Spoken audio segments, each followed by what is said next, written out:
Great. Number 3 is Google Search Console. So using Google Search Console specifically to fix crawl errors. So it might be helpful first to identify what Google Search Console is. Yeah. And then kind of tell people how they might use it. Yeah. Google's giving web developers and SEO professionals more and more tools for doing their job well. Google Analytics has been around for years. It's the most popular, well-known Google tool. But I would say number 2 after that, for my money, is Google Search Console.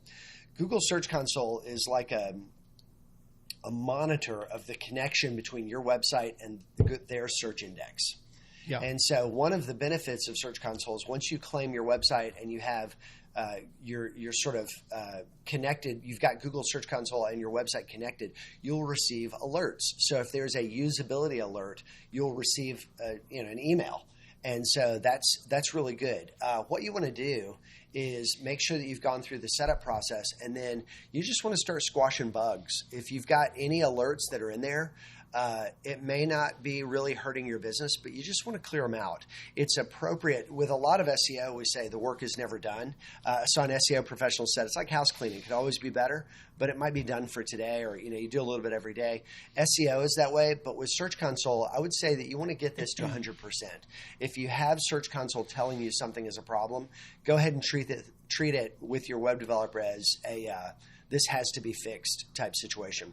Now, as they've gotten more robust, they've started to identify things that have more to do with preference, but these are factors that impact SEO. So if you have elements that are too close together, or you have some different things that are just not fitting what they think is good SEO, they're going to tell you about that more now with Search Console than in the past. But I would say just go ahead and treat it like it's Google's world. We just live in it, and get your website into alignment with Search Console. Yeah. Some of the other things real quick, some of the other things it's going to give you is whether or not you're getting correctly indexed, and if you have new pages, new content, and you want to make sure that that's being indexed, you can go and use Search Console to see some of that stuff.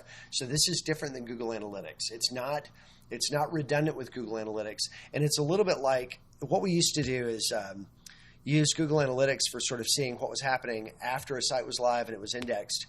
But we would just go out and behave as a consumer in the search tool in Google, just do a search to see if a page was getting indexed. So we used to have to go do things like get a string of text and publish a unique string of text to the page, and then go submit the URL to Google through a URL submit page that was kind of wide open and not really managed.